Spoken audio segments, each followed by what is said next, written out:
नमस्कार, हिमालिनी टेलीविज़न में आप सभी का स्वागत है। हिमालिनी से मैं अंशुल राजपूत करते हैं बुलेटिन की शुरुआत। जैसे कि आप सभी जानते हैं, आज हम अंतर्राष्ट्रीय योग दिवस मना रहे हैं। 21 जून को अंतर्राष्ट्रीय योग दिवस मनाया जाता है। आप सभी को हिमालिनी की संपूर्ण टीम की ओर से अंतर्राष्ट्रीय योग दिवस की ढेरों शुभकामनाएं। तो आज इसी विषय पर हम आपसे बातचीत करेंगे। इसी उपलक्ष्य में हमने ये वीडियो आपके लिए तैयार किया है। आखिर योग से क्या क्या फ़ायदे हो सकते हैं, आपके लिए योग क्यों फ़ायदेमंद है, इस वीडियो में हम आपको ये बताएंगे। योग के साथ रहें, घर पर रहें।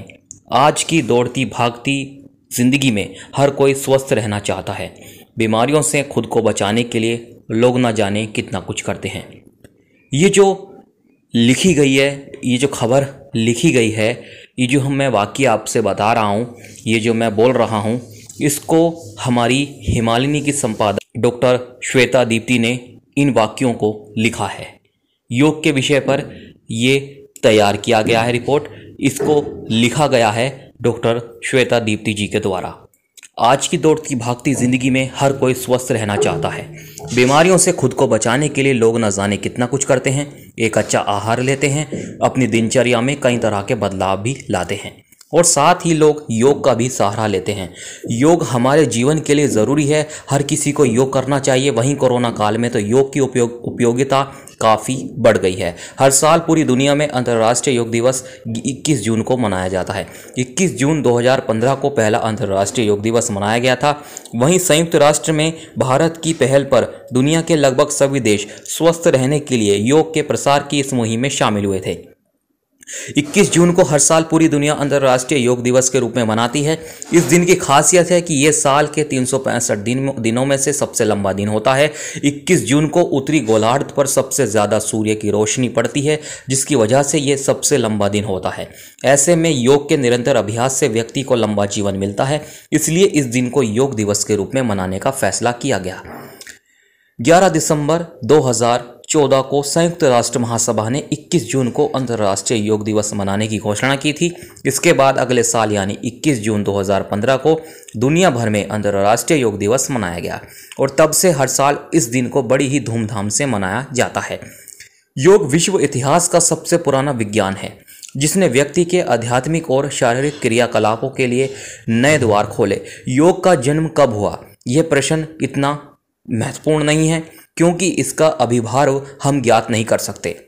वेदों एवं जैन ग्रंथों में योग का वर्णन मिलता है, लेकिन फिर भी योग इससे पहले भी विद्वान था, भले ही वो किसी ग्रंथों में ना लिखा गया हो, क्योंकि उस समय ऋषि परंपरा के कारण योग एक ऋषि से दूसरे ऋषि तक मौखिक ही पहुंच जाता होगा। इसलिए योग के अभिभाव का पता लगाना मुश्किल है। पाणिनि ने योग शब्द की व्युत्पत्ति युजरे योगे, युज समाधो तथा युज संयमने इन 3 धातुओं से मानी है। प्रथम व्युत्पत्ति के अनुसार योग शब्द का अनेक अर्थों में प्रयोग किया गया है, जैसे जोड़ना, मिलाना, मेल आदि। इसी आधार पर जीवात्मा और परमात्मा का मिलन योग कहलाता है। इसी संयोग की अवस्था को समाधि की संज्ञा दी जाती है, जो कि जीवात्मा और परमात्मा की समता होती है। महर्षि पतंजलि ने योग शब्द को समाधि के अर्थ में प्रयुक्त किया है। व्यास जी ने योग समाधि कहकर योग शब्द का अर्थ समाधि ही किया है। वाचस्पति का भी यही मत है। संस्कृत व्याकरण के आधार पर योग शब्द की व्युत्पत्ति निम्न प्रकार से की जा सकती है। योग सूत्र के प्रणेता महर्षि पतंजलि ने योग को परिभाषित करते हुए कहा है, आपको बता दें, श्रीमद् भगवत गीता में योगेश्वर श्री कृष्ण ने कुछ इस प्रकार से परिभाषित किया है, योगास्त कुरु कर्माणि संग त्वत्वा धनंजय सिद्धिय सिद्धियों समो भूतवा समत्व योग उच्यते। आपको बता दें, इसका मतलब है, हे धनंजय, तू अस्तित्व त्याग कर समत्व भाव से कार्य कर। सिद्धि और असिद्धि से समता बुद्धि से कार्य करना ही योग है। सुख दुख, जय पराजय, शीतोष्ण आदि द्वंद्वों में एकरस रहना योग है। अधिकतर हमने योग को सिर्फ व्यायाम, योगासन, प्राणायाम या शारीरिक रूप से स्वस्थ रखने की क्रिया मात्र समझ रखा है। लेकिन अगर योग को हम गहराई से समझें तो हमें इसके लाभों के साथ साथ इसके प्रभावों का ज्ञान भी होता है। योग आज के विज्ञान की तरह नहीं है कि इसके सिद्धांत बदल सकें। यह हमारे हजारों महान ऋषियों की उपलब्धि है। जिसे उन्होंने अपने पूर्ण जीवन को समर्पित करके प्राप्त की थी। योग को हम किसी धर्म विशेष में नहीं बांध सकते। यह तो सभी धर्मों से ऊपर है। धर्म हमें सिर्फ जीना सिखा सकते हैं, कुछ नियम सिखा सकते हैं या फिर धार्मिकता सिखा सकते हैं, लेकिन योग हमें उत्तम तरीके से जीवन यापन करने के साथ साथ आत्मा से परमात्मा को उपलब्ध होने का तरीका बताता है, जो इस मानव जीवन के लिए परम आवश्यक है। आज का वातावरण कितना प्रदूषित है ये हम सभी जानते हैं। वर्तमान समय में प्रदूषित वातावरण, प्रदूषित पर्यावरण आपको बता दें इतना दूषित हो गया है। कृत्रिम रसायनों से निर्मित या सहेजे गए भोज्य पदार्थ, डिब्बा बंद भोज्य पदार्थ एवं बदलते परिवेश में मनुष्य को मानसिक विकृत एवं शारीरिक रूप से अस्वस्थ बना दिया है। भले ही आधुनिक वैज्ञानिकों ने नए नए उपचार एवं सुविधाएं खोजी, लेकिन इनसे होने वाले साइड इफेक्ट भी हम भली भांति उसको हम झेल रहे हैं, भली भांति उससे हम परिचित हैं। अतः ऐसे समय में योग एवं आयुर्वेद ही ऐसी विद्या है जिसको अपनाकर हम अपने मानव जीवन को स्वस्थ एवं सार्थक बना सकते हैं। योग के प्रकार, योग के कई अलग अलग प्रकार हैं। वास्तव में 6 प्रकार के योग परंपरागत रूप से अभ्यास किया जाता है। साथ ही एक नया प्रकार विक्रम योग जो हाल ही में लोकप्रियता में तेजी से आगे बढ़ रहा है। योग के 6 पारंपरिक प्रकार हैं। हठ नंबर 1, नंबर 2 राज, नंबर 3 कर्म, नंबर 4 भक्ति, नंबर 5 ज्ञान, नंबर 6 तंत्र। हठ योग पश्चिमी देशों में हठ योग लोकप्रिय है। संस्कृत में है का अर्थ है सूर्य और ठे का अर्थ है चंद्रमा। 2 महत्वपूर्ण सिद्धांत हैं जिन पर हठ योग आधारित है। नंबर 1 ध्यान। ध्यान में ऐसी स्थिति आसन को ढूंढना जो आपके लिए सबसे आरामदायक है और जिसमें आप ध्यान करते समय लंबे समय तक टिक सकते हैं। नंबर 2 शरीर के भीतर ऊर्जा में सुधार। योग शरीर में ऊर्जा के प्रभाव में सुधार करता है। इसे करने से स्वास्थ्य में सुधार होता है। राजयोग। राजयोग हठ योग के समान है। राज को योग के अन्य रूपों की तुलना में थोड़ा अधिक कठिन माना जाता है, क्योंकि इसमें अन्य योगासनों की तुलना में अधिक अनुशासन और नियंत्रण की आवश्यकता होती है। राजयोग मन और शांति की एकाग्रता, ध्यान और अनुशासन पर केंद्रित है। राजयोग के 8 अंग हैं। नंबर 1 नैतिक अनुशासन, नंबर 2 आत्मसंयम, नंबर 3 एकाग्रता, नंबर 4 ध्यान, नंबर 5 सांस नियंत्रण, नंबर 6 मुद्रा, नंबर 7 संवेदी अवरोध, नंबर 8 प्रमाणन।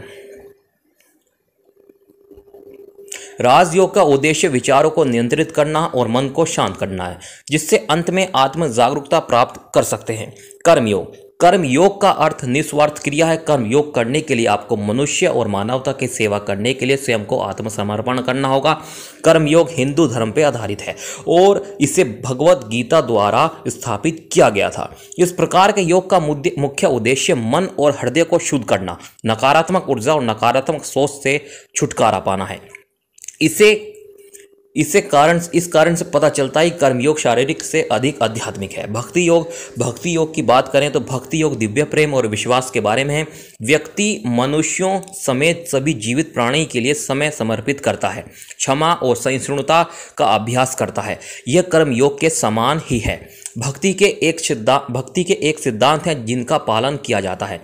नंबर 1 श्रावण, नंबर 2 प्रशंसा, नंबर 3 स्मरण, नंबर 4 पड़ा सेवा, नंबर 5 पूजा, नंबर 6 वंदना, नंबर 7 दास्य, नंबर 8 सखा, नंबर 9 आत्मनिवेदन। ज्ञान योग की बात करें तो ज्ञान योग दिमाग से नकारात्मक ऊर्जा को मुक्त करता है। इस प्रकार के योग के माध्यम से ज्ञान को पाया जाता है। ज्ञान योग के 3 मुख्य सिद्धांत हैं। आत्मबोध, नंबर 2 अहंकार को हटाने, नंबर 3 आत्मानुभूति। ये सिद्धांत योगी को अपने जीवन के बारे में वास्तविक ज्ञान या सत्य प्राप्त करने में सहायता करते हैं। तंत्र योग की बात करें, तंत्र का अर्थ है विस्तार। तंत्र योग का उद्देश्य अपने दिमाग का विस्तार करना है ताकि आप चेतना के सभी स्तरों तक पहुंच सकें। यह वास्तविक आत्मा को जागृत करने के लिए उपयोग में लाया जाता है। तंत्र योग विवाहित जोड़ों के लिए अपनी कामुकता को बढ़ाने और उनके रिश्ते में विशेष प्रकार के जुड़ाव के लिए होता है, लेकिन इसे व्यक्तिगत रूप से भी किया जा सकता है, जिसे कुंडलिनी योग कहा जाता है। यह विशेष रूप से सेक्स के बारे में नहीं है, लेकिन यह इसका एक हिस्सा है। यह ज्ञान को प्राप्त करने और कई अनुष्ठानों के माध्यमों से स्वयं को पार करने के बारे में भी है। नव और गैर पारंपरिक योग। विक्रम योग पारंपरिक टय योगासन में शामिल नहीं किया गया है, लेकिन यह इतना लोकप्रिय हो रहा है कि यह उल्लेख के योग्य है। विक्रम चौधरी द्वारा विक्रम योग की रचना की गई थी। इसका अभ्यास विशेष कमरे में होता है जिसका तापमान लगभग 40 डिग्री होता है। इसमें 26 मुद्राएं, 2 प्रकार के अभ्यास किए जाते हैं। विक्रम योग कुछ प्रकार के आध्यात्मिक ज्ञान तक पहुंचने के बजाय शरीर को डिटॉक्सिफाई करने के बारे में है। अयंगर योग की स्थापना BKS अयंगर ने पुणे में अपनी कक्षाओं सी की और समय के सबसे प्रभावशाली गुरुओं में से एक बन गए। उन्होंने योग को सटीका से करने पर जोर दिया, इसलिए वह कक्षाओं में इस योग को उपयोग भी करते थे, जैसे कि ब्लॉक बेल्ट, बास्केट्स, कुर्सियां और कंबल जो चोटों, जकड़न या असंतुलन से बचते हैं। कुंडलिनी योग की यह प्रणाली मानसिक केंद्रों या चक्रों के जागरण से संबंधित है, जो कि हर व्यक्ति में मौजूद है। कुंडलिनी योग में उच्च स्तर के चक्रों को जागृत किया जाता है, जो कि उच्च मानसिक केंद्रों से जुड़ी गतिविधियां होती हैं। आसन, प्राणायाम, मुद्रा, जंप और मंत्र का उपयोग कुंडलिनी ऊर्जा को प्रोत्साहित करने के लिए किया जाता है। अब आपको बता दें योग के फायदे। योगाभ्यास से शरीर की प्रतिरोधक क्षमता बढ़ती है। इसकी मदद से लंबी आयु निरोगी होकर आप गुजार सकते हैं। आजकल इसका प्रचलन बढ़ रहा है और बहुत से लोग योग का नित्य अभ्यास हमेशा से करते हैं और लाभान्वित हो रहे हैं। आज पूरा विश्व कोरोना नामक कहर का शिकार हो रहा है, तब योग का महत्व और अधिक बढ़ गया है। कोरोना संक्रमण से बचाव के लिए नियमित रूप से योग करना शरीर के लिए बहुत फायदेमंद है। इससे शरीर दुरुस्त रहता है और मानसिक तनाव भी कम होता है। नियमित योग करने से फेफड़े मजबूत होते हैं। किसी भी वायरस का संक्रमण अगर हमारे फेफड़ों में पहुंच जाता है तो ये बड़े आराम से योग को करने के बाद संक्रमण बाहर चला जाता है और हमारे शरीर में ऑक्सीजन का जो स्तर है बढ़ाने के लिए बहुत योग लाभदायक है। प्राणायाम से फेफड़ों की अधिक ऑक्सीजन ग्रहण करने की क्षमता बढ़ जाती है, जो कि शरीर के प्रत्येक अंग पर सकारात्मक प्रभाव डालती है और शरीर की प्रतिरोधक क्षमता भी बढ़ती है। वैसे आपको बता देना जरूरी है कि अस्थमा, डायबिटीज, रक्तचाप रोगों के दुष्प्रभाव के योग के माध्यम से कम किया जा सकता है। ध्यान से मानसिक तनाव दूर होता है और मन की एकाग्रता बढ़ती है, क्योंकि आज के दौर में मन की अशांति ही लोगों को अधिक परेशान कर रही है। इसी वजह से तमाम रोग मनुष्य को हो रहे हैं। हार्ट अटैक के मामलों में कई गुना की वृद्धि ही प्रत्यक्ष प्रमाण माना जा सकता है। यदि ध्यान योग किया जाए तो तमाम रोगों से बचा जा सकता है या फिर संकट को तो कम किया ही जा सकता है। आइए आज के इस विषम परिस्थिति में अंतर्राष्ट्रीय योग दिवस के 2021 के थीम योग के साथ रहें, घर पर रहें, बी विद योग, बी एट होम को अपनाएं और स्वस्थ रहें, सतर्क रहें और सुरक्षित रहें। एक बार फिर आपको हिमालिनी की संपूर्ण टीम की ओर से अंतर्राष्ट्रीय योग दिवस की ढेरों शुभकामनाएं।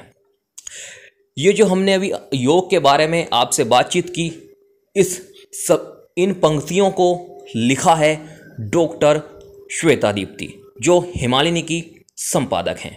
आगे भी आपसे खबरों का सिलसिला जारी रहेगा। बने रहिए हिमालिनी नेटवर्क के साथ।